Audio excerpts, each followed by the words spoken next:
Hi friends, कैसे हैं आप सभी। उम्मीद करती हूँ कि आप सभी अच्छे होंगे। मैं सिंधु वर्मा स्वागत करती हूँ आपके अपने। हम यहाँ पर पनुआ खाने की तैयारी कर रहे हैं और मैं और मेरी दीदी और मेरी बेटी से आप लोग देख सकते हैं कि पनुआ कितना मीठा और स्वादिष्ट है। और यहाँ पे मेरे भाई सब बैठे हैं और यहाँ पे मेरी बेटी पनुआ को देख कर खूब सुंदर से डांस करे। मेरी प्यारी सी डुगू को डांस करना बहुत पसंद है, इसलिए वो अपने से खुद ही गा गा के और डांस कर रही है। देख लीजिए और कितना खुश किया। जब हम लोग पनुआ खाएंगे ऐसे।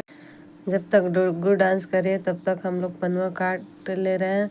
और पहले बाबा जी को चढ़ाए थे। बाबा जी को चढ़ा के हम लोग यहाँ पे पनुआ काट लिए हैं और सभी लोगों को एक एक करके देंगे खाने के लिए। और यहाँ पे डोगो सिंह भी आ गई खाने के लिए, क्योंकि पनुआ बहुत स्वादिष्ट और मीठा है। उसका मन बहुत था कि हम लोग पनुआ खाएंगे और डांस करेंगे सभी लोग, लेकिन हम लोग बोले कि नहीं, तुम अकेले ही डांस करो, क्योंकि रात का टाइम। डोगो को मौज मस्ती बहुत सोचती है, इसलिए उसको खूब मौज मस्ती करती है, क्योंकि उसको पढ़ाई तो रात को पनुआ खाना स्टार्ट कर दी। पनुआ खा लेगी फिर थोड़ा सा डांस करेगी। अब मामा के साथ पनुआ खाने जा रही है और उसको मामा बोल रहा है कि देखिए आप गाइज, आप लोग भी पनुआ खा सकते हैं, क्योंकि पनुआ बहुत ही लेकर आप भी खा सकते हैं। कितना स्वादिष्ट और मीठा है ये हमारे यहाँ खरीद कर, क्योंकि मीठा और स्वादिष्ट है हमारे खेतों में, क्योंकि यहाँ की मिट्टी दूसरी है, इसलिए हम लोग खरीद। गर्मियों के मौसम में तरबूज लाभकारी होता है और पनुआ बहुत स्वादिष्ट और मीठा होता है। पनुआ को हमेशा गर्मी के मौसम में ही खाया जाता है और पनुआ में फाइबर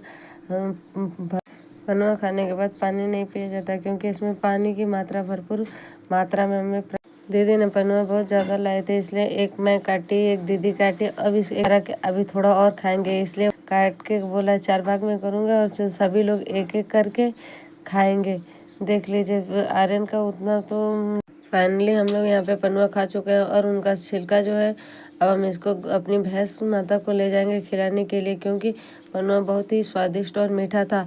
और उसका छिलका भी हम लोग दोबारा खा रहे हैं और आर्यन जो कटा था वो वही वाला। अब हम लोग यहाँ पे थोड़ा सा पनुआ बचा था, जिसको पायल और लोग पनुआ खा चुके हैं। अब इसका छिलका जो है, इसको भैंस को हम लोग खिलाएंगे। बहुत मोटा मोटा था, इसलिए हम लोग बोले थे कि अब भैंस खाएगी। यहाँ पे हम लोग लौकी की सब्जी बनाने जा रहे हैं। हमारे खेतों में धनिया लिए, थोड़ा सा टमाटर लिए, प्याज, लहसुन और थोड़ा सा मिर्च लिए। छील के धो के कट करके आप लोगों को दिखाएंगे, क्योंकि हम लोग लौकी को घिया भी कहा जाता है। वैसे तो लौकी की सब्जी पौष्टिक की जूस भी बनाने के अनेक फायदे होते हैं और इनमें फाइबर होता है, जो कि भूख को कम। यहाँ पे हम लौकी छील चुके थे और अब प्याज छील रहे हैं। लहसुन के कली को एक प्याज, टमाटर और मिर्ची सभी के हम खाए थे। अब उसके छिलके को भैंस को डालने जा रहे हैं, क्योंकि ये हमारी गौ माता, क्योंकि हम जो भी कुछ खाते हैं छिलका उलका या कुछ भी होता है, हम अपनी भैंस और उस पड़िया को डाल देते हैं, क्योंकि उन लोगों को भी तो थोड़ा सा। कटी हुई सब्जियों को अब यहाँ पे हम धोने जा रहे हैं। लौकी को धो के, टमाटर, प्याज, लहसुन सबको धोकर रख लेंगे। देखिए लौकी को एकदम अच्छे से बारीकी से मल मल के इसको धोएंगे, क्योंकि लौकी साफ सुथरा तो वैसे था ही। अब हम कट करके रखेंगे, क्योंकि हमें सब्जी बनाना था, रात काफ़ी नहीं हुआ था। यहाँ पे हम लोग नहर पे अब जा रहे हैं और नहर पे बारात आई थी, क्योंकि किसी की शादी थी और रथ से दूल्हा और बाराती सब लोग डांस करते हुए जा रहे थे, इसलिए हम उन्हें देखने चले गए। देख के उनको फिर अपने बाबूजी को ले गए थे तरबूज खिलाने के लिए।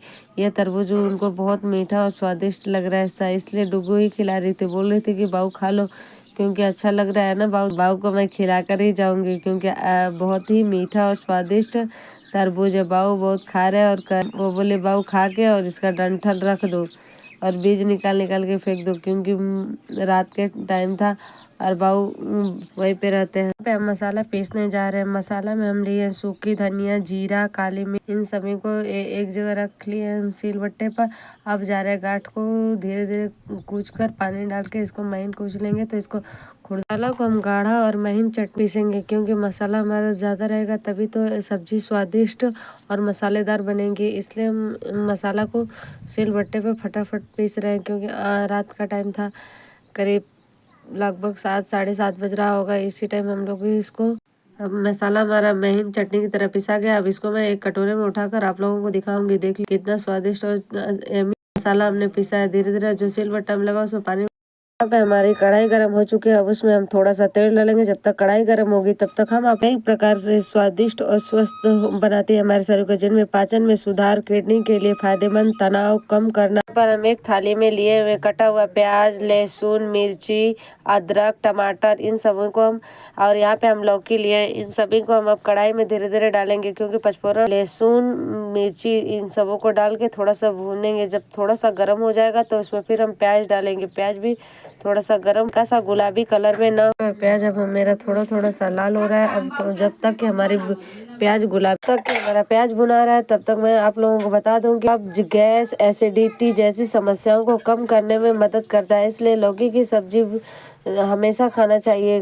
1 या 2-3 दिन के अंतराल में हमें लौकी की सब्जी बनाकर खाना चाहिए। डाल के हल्का हल्का मिक्स करूंगी। उसके मिक्स करने के बाद मैं धीरे धीरे लौकी को मैं तब तक भूनूंगी हल्का सा आंच में, क्योंकि लौकी ज़्यादा तेज आंच करने पर जल जाता है। इसलिए मैं इसको मधुरी आंच में धीरे धीरे मैं चलाकर भूनती रहूंगी, और जब तक कि इसमें पानी ना छोड़ दे। अब लौकी को मैं भूनती रहूंगी धीरे धीरे। मिक्स करने के बाद मैं इसको भूनती रहूंगी जब तक कि यह अच्छा से उसमें उबाल ना हो जाए, मिक्स होके उबाल ना हो जाए। इसको ढक के फिर मैं उगार दूंगी और इसको भूनती रहूँगी, क्योंकि लौकी में पानी की मात्रा अधिक होती है और ये इसमें फाइबर भरपूर मात्रा होता है। इसलिए लौकी थोड़ा ज़्यादा समय लगता है इसको पकने में। किसी व्यक्ति को अगर पेट के संबंधित कोई समस्याएं हो तो वह लौकी का जूस सुबह खाली पेट बनाकर पी सकता है। इससे भूख कंट्रोल में रहता है और शरीर के पाचन तंत्र को स्वस्थ बनाता है। सब्जी अच्छी तरह से भुन गई। अब इसमें हम मसाला मिक्स करेंगे, पिसा हुआ जो हम पीसे थे। अब इसमें हम धीरे धीरे को मिक्स करके इसको भी, मसाले को भी हम मधुरी आंच में पकाएंगे, क्योंकि मसाला अच्छी तरह से पक जाएगा तब हम आप लोगों को दिखाएंगे कि हमारा मसाला। यहाँ पे हमारी रोटी बना रही है दीदी गैस पे, कितना सुंदर सुंदर और फूला फूला, एकदम पतला पतला स्वादिष्ट छोटे छोटे गोल गोल लोई काट काट के चकवा बना के और रोटी बना। मसाले के साथ ही हमने नमक ऐड किया था, और ये मसाला और नमक ऐड करने के बाद थोड़ा सा स्वादिष्ट पैकेट का मसाला उसमें मैंने ऐड कर दिया। और यहाँ पे मेरा मसाला और नमक भून गया है। अब यहाँ पे मैं थोड़ा सा टमाटर कटा हुआ डालूंगी, क्योंकि ज़्यादा टमाटर मैं नहीं डालूंगी क्योंकि सब्जी खट्टी हो जाती है। इसलिए मैं थोड़ा सा टमाटर डाल के भून के मैं इसको तोप दे रही हूँ, फिर पक जाएगा अच्छी तरह से। तो आप देख सकते हैं कि मैंने सब्जी में थोड़ा भी पानी नहीं डाला था, फिर भी मेरी सब्जी पानी छोड़ दी थी। अभी इसमें मैं हरी धनिया थोड़ा सा कटा हुआ मैं डाल दूंगी। डाल करके फिर इसको 10 या 5 मिनट में पकाऊंगी, जब तक कि ये थोड़ा सा सूखा और लटपटा। अब हमारी मसालेदार चटपटी सब्जी बनकर तैयार है। मेरी सब्जी स्वादिष्ट और यम्मी है। अगर आप लोगों को खाना है तो आके खा लीजिए, क्योंकि हम अब सब्जी खाने जा रहे हैं। यहाँ पे हमारे भाई साहब अब सब्जी रोटी खाने जा रहे हैं, क्योंकि इस छत पे थोड़ा सा गिरा है और वो बोले कि नहीं ऐसे ही हल्का सा ही लाइट में मैं खाना खा लूंगा। अब यहाँ पे देख लीजिए कितना स्वादिष्ट सब्जी और करेले की भुजिया मैंने बनाया था, वो आप लोगों को दिखाना भूल गई थी। यहाँ पे हमारे डुग्गू और पायल दोनों सो चुकी हैं, क्योंकि मैंने इन लोगों को खाना खाने के लिए कहा था। आर्यन भी सो चुका। अब मैं इन लोगों को जगाऊंगी तो खाना खाएंगे ये लोग। और मेरी लौकी की सब्जी थोड़ा भी आप लोगों को पसंद आई होगी तो प्लीज लाइक, शेयर, कमेंट करना ना भूलिएगा। और अपनी छोटी बहन को थोड़ा सा भी गलतियां होगी उसमें टूटी फूटी मुझे माफ करना।